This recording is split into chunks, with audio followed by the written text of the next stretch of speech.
Thanks for staying with us. Now, for 8 long days, Chennaiites followed the story of a 5-year-old girl, Tamanna, who went missing on the Marina Beach in the wink of an eye.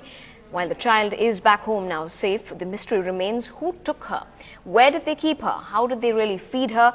Where is the investigation headed? My colleague Lalit Jude tries to find an answer to all of those questions. Their little angel is back home and the smile is back on everyone's face, even as some witnesses claim the girl was seen talking to a fortune teller before her disappearance. Her parents are trying to find out what the child can tell them about the mystery. The police is doing their duty. They are investigating the thing, but she's happy now. They have told me not to pressure it too much. Meanwhile, the special investigation team formed by the police has begun questioning fortune tellers in the Marina Beach. ஆனா ஒரு போலீஸ்காரர் சொல்றாரு எங்க ஆளுங்க தான் கூட்டிட்டு போனதாக சொல்றாரு விசாரணைக்கு வந்து சொல்றாங்க ஆனா அடிக்கடி எங்களை வந்து விசாரணை பண்றதுனால எங்களுக்கு தொழில் வந்து இடைஞ்சலா கஷ்டமா இருக்குது நாங்க ஆனா அப்படி யாரும் செய்ய மாட்டோம். But others say they are willing to cooperate with the investigation. A trip to the beach is for happy times, family times, they say, and add the police are just doing their job. In Chennai with Lalit Jude, Natasha for NDTV Hindu.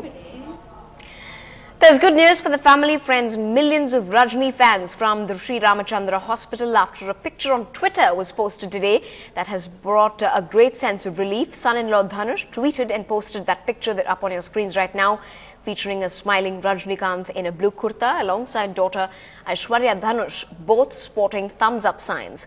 In the tweet, Dhanush said, "Superstar in the hospital, he is rocking." This picture is for his many fans. Please continue your routine life. Do not believe rumors.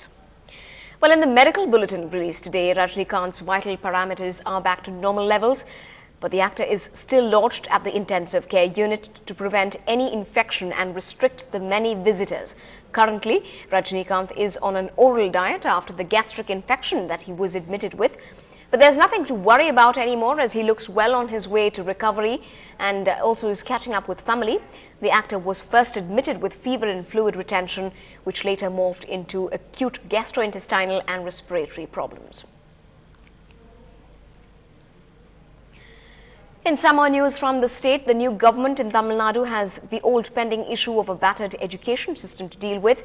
Today, the Federation of the Tamil Nadu Nursery, Primary, Matriculation and Higher Secondary Schools met to appeal for a CBSE syllabus for all schools across the state to improve their employability and opportunities in the future.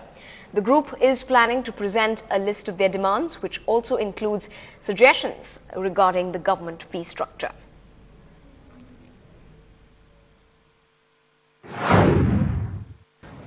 கிட்டத்தட்ட 500 பள்ளிகளுக்கு அரசு இடவசதி இல்லை என்று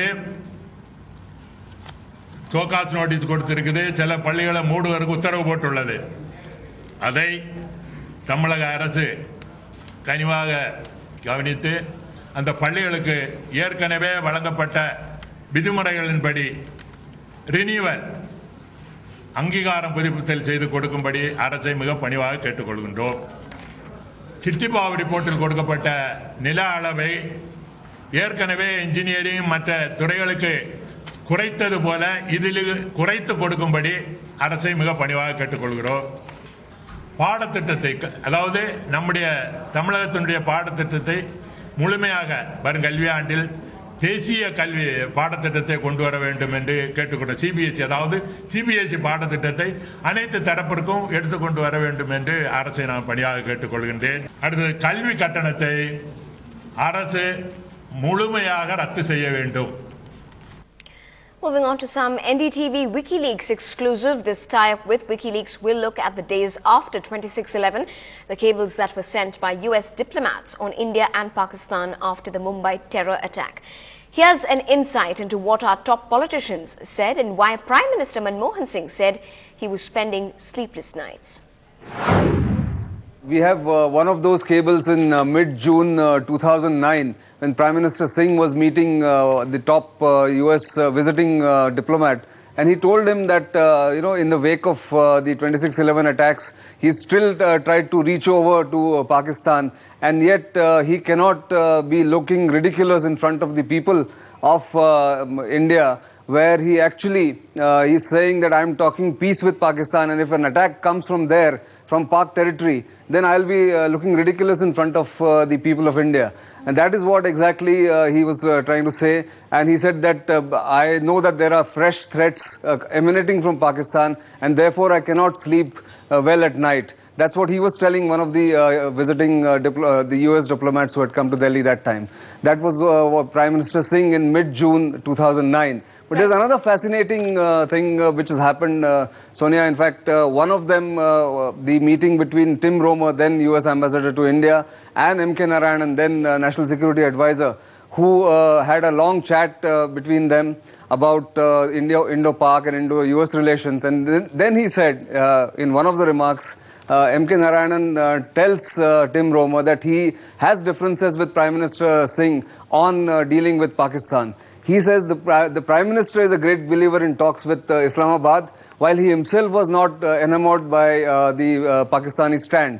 And that's exactly what Narayanan told Tim Romer. He said, he in fact told the Prime Minister that you may be thinking that India shares destiny with Pakistan, but Narayanan himself did not think that India or Narayanan shared the destiny with Pakistan. Up ahead on the bulletin, A.R. Rahman gets super heavy on music composition and rock and roll. Find out what we are talking about. That's when we come back.